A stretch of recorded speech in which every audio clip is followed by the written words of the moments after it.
எங்கள் வீட்டில் இன்றைக்கி மீன் தலை குழம்பு. மீன் தலை பெரிய தலை வாங்கணும். 300 ரூபாய் இந்த தலை. இது கடப்பா ரோட்டில் இருக்குது எங்கள் வெட்டேரியில். அதில் வந்து வாங்கணும். 300 ரூபாய் இந்த தலை, மீன் தலை. இது பாருங்கள் எப்படி இருக்குன்னு. 3 தலை ஒன்றா வாங்கி நானும் என் தங்கச்சியும் பங்கு வச்சு எடுத்துக்கிட்டோம். இது மீன் தலைங்க. இது துண்டு மீன். இது வந்து அரை கிலோ 300 ரூபான்னு வாங்கினேன். இது வறுத்து பசங்களுக்கு இது பண்ண மாட்டாங்க, முழு சாப்பிட மாட்டாங்க, எடுத்து வச்சுக்கிட்டு. இதில் வந்து மாங்காய் போட்டு மீன் போட்டு குழம்பு வைக்கிறேன். மீன் குழம்பு எங்கள் வீட்டில் இன்றைக்கி மீன் குழம்பு. பாருங்கள் எப்படி இருக்குன்னு பார்த்தீங்களா? மீன் சூப்பராக இல்லை? புது மீன், புதுசு. மீன் தலை பெருசு நல்லா. எப்படியும் இது ஒரு கிலோ மேலே தான் இருக்கும். 1 கிலோ 1.5 கிலோ இருக்கும். மீனாக வாங்கினா 800 ரூபா. பாருங்கள், இது பாருங்கள், மீன் வறுக்கிறதுக்கு துண்டு அரை கிலோ கூடவே தான் இருந்துச்சு வாங்கினேன். மாங்காய் போட்டு மீன் போட்டு எங்கள் வீட்டில் மீன் குழம்பு. இன்றைக்கி மீன் குழம்பு வச்சு உங்களுக்கு எப்படி இருக்குது காட்டுறேன். மீன் குழம்பு சாப்பிடுங்க, காட்டுறேன் பாருங்கள்.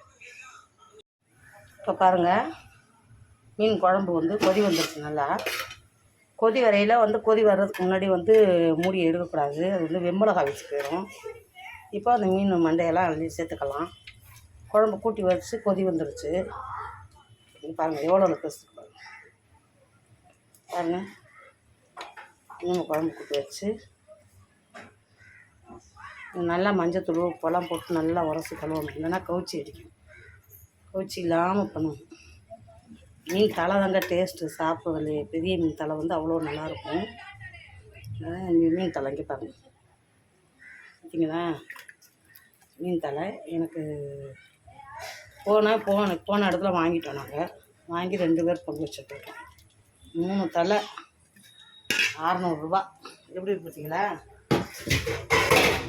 இப்போ நாங்கள் அது வந்து இதோட வந்து பாருங்க, குழம்பு ரொம்ப கூட்டலை. குழம்பு கரெக்டாக அதுக்கு சேர்ந்த மாதிரி இருந்தால் தான் நல்லாயிருக்கும். இப்போ வந்து மாங்காய் எடுத்து போடலாம். மாங்காய் போட்டால் நல்லா புளிப்பாக நல்லாயிருக்கும். மீனுக்கு தலைக்கு மாங்காய் போட்டு வச்சா அவ்வளோ சூப்பராக இருக்கும். தேடம் தான் நல்லா பிடிக்கும்.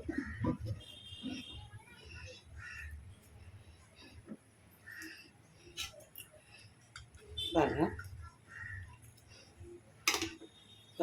மூடி நல்லா 2 கொதி 3 கொதி நல்லா மணமணன்னு வரும். ஒரு 2 நிமிஷம் 3 நிமிஷம் சூப்பராக இருக்கும்.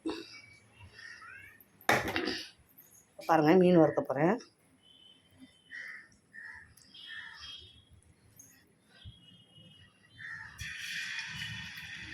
வெறும் உப்பு மிளகாத்தூள் தான், மஞ்சத்தூள் தான், வேறு எதுவும் சேர்க்கக்கூடாது. ரொம்ப நேரம் ஊற வச்சாலும் டேஸ்ட்டு போயிடும் மீனில். அப்படியே பிரட்டி அப்படியே வச்சோம்னா அது ஒரு டேஸ்ட்டாக சூப்பராக இருக்கும். நாங்கள் இப்படி தான் வறுப்போம். எப்படி இருக்குது பாருங்கள், அல்வா தண்டு மாதிரி. மீன் ஃப்ரெஷ்ஷாக மீன் சூப்பராக இருந்துச்சு. மீன் கிலோ வந்து 700 ரூபா.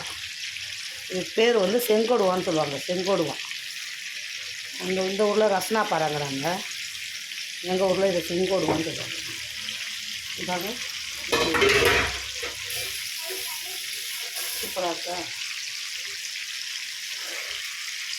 பாருங்க, நல்லா வெந்து வரட்டும். அப்புறம் பிரித்து வச்சுக்கணும். பாருங்கள், மீன் இது நல்லா டேஸ்ட்டாக இருக்கும். செம்ம டேஸ்ட்டாக இருக்கும். ஆளுக்கு ஒன்று சாப்பிட்டாலும் நல்லாயிருக்கும். மீனோட டேஸ்ட்டு செம்மையாக இருக்கும். பார்த்தீங்களா? பாருங்க, குழம்பு கொதிச்சிருச்சு. இப்படி வாசனை வருதுங்க, செம்மையாக வருது வாசனை.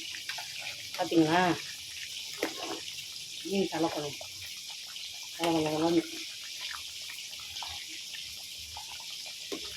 இது இன்னும் கொஞ்சம் நேரம் இருக்கணும். மாங்காய் வேக வைக்கணும். அடுத்து பாருங்கள், அந்த மீன் பாருங்கள், மீன் வறுக்கிறது ஒரு பக்கம் வெந்துருச்சு. பாருங்கள், இன்னொரு பக்கம் அடுத்த பக்கம் வச்சு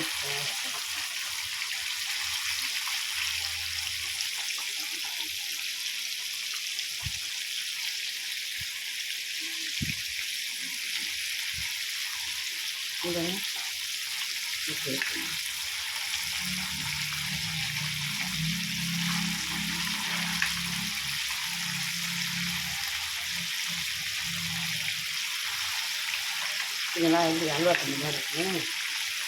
மீன் செம்மையாக இருக்குங்க, சூப்பராக. நீங்கள் இந்த மாதிரி துண்டு மீன் கிடச்சா விளையாடுங்க. அந்த மீன் செம்ம டேஸ்ட்டாக இருக்குங்க மீன்.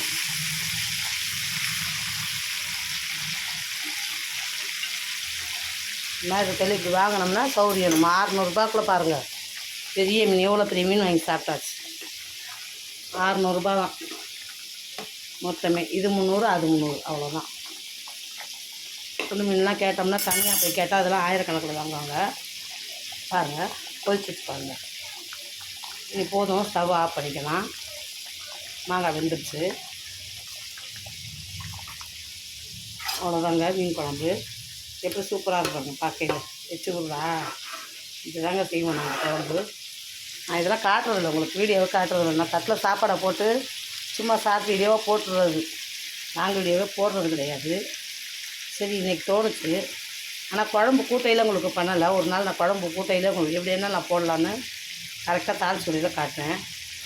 எல்லோரும் செய்கிற மாதிரி தான். இது ஒன்றும் பெரிய கம்ப சூத்திரம் கிடையாது, ஈஸியான வேலை தான். வெங்காயம் தக்காளி வதக்கி விட்டு வெந்தயம் கடுகு, வெந்தயமும் சீரகமும் வெடிக்க போட்டால் குழம்பு வாசனை செம்மையாக இருக்கும். போட்டுட்டு வெங்காயம் தக்காளி நல்லா வதக்கி விட்டுட்டு குழம்பு தாளிக்கிறதுக்கு என்ன பண்ணணும், நம்ம புளியை கரைச்சி கொஞ்சம் மல்லித்தூள், மிளகாத்தூள், மஞ்சத்தூள் இதெல்லாம் ஒன்றா போட்டு எல்லோரும் குழம்பு கூட்டுற மாதிரி கூட்டிட வேண்டியது தான். கூட்டினோம்னா சூப்பராக இருக்கும். அது திகி அதை ஊற்றி ஆனால் ஊற்றி திறந்துடக்கூடாது குழம்ப, இல்லைனா ஒரு மாதிரி வாடை வரும், மசாலா வாடை. அது வராமல் இருக்கணும்னா மூடி வச்சு நல்லா கொதிச்ச உடனே தான் திறக்கணும். மூடி திறந்துட்டு நம்ம மீன் போட்டோம்னா குழம்புடைய வாசனை வேறு லெவலில் இருக்கும். இந்த மீன் செம்மையாக இருக்குங்க. மீனுங்க செம்ம டேஸ்ட்டான மீன் இது. இது இங்கே போன இடத்துல வந்தோடனே இன்றைக்கி லக்கு தான் வாங்கிட்டு வந்துட்டோம். மற்ற மீன்லாம் பார்த்து நல்லா செவுள் நல்லா சிகப்பாக இருக்கணும். மீனோடைய செவுள் சிவப்பாக இருக்கணும். மீன் நறுக்குனா துண்டு அப்படி தேங்காய் துண்டு மாதிரி வரணும். அதுதான் ஃப்ரெஷ் மீன். அப்படி பார்த்து தான் வாங்கிட்டு வந்தோம் இன்றைக்கி. இப்படி இருக்கு பார்த்தீங்களா மீன். வேகட்டுங்க, இன்னும் கொஞ்சம் வேகணும். அது திருப்பி போட்டுட்டு வெந்த உடனே அது இறக்க வேண்டியதுதான்.